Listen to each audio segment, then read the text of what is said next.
बेसनचे लाडू आपण नेहमीच बनवत असतो, पण आज आपण बनवू बेसनचे मोदक. चला तर मग आपण बाप्पाच्या प्रसादासाठी बनवू बेसन मोदक.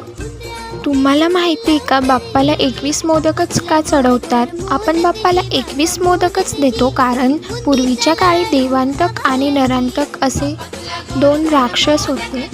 त्यांनी खूप तपश्चर्या करून देवांनी त्यांना पावर दिली होती, पण त्या पावरचा ते दुरुपयोग करत होते. लोकांना ते त्रास द्यायचे.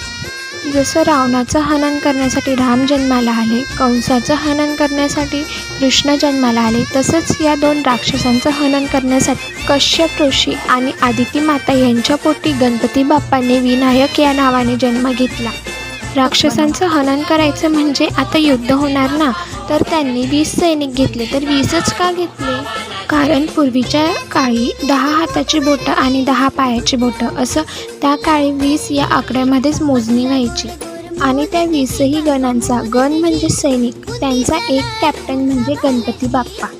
तर असे 20 सैनिक आणि एक गणपती बाप्पा असे 20 मोदक त्या 20 सैनिकांना आणि 1 मोदक बाप्पासाठी. बाप्पा एकच मोदक खातो, 20 मोदक सैनिकांसाठी असतात, म्हणून आपण 21 मोदक बाप्पाला चढवतो.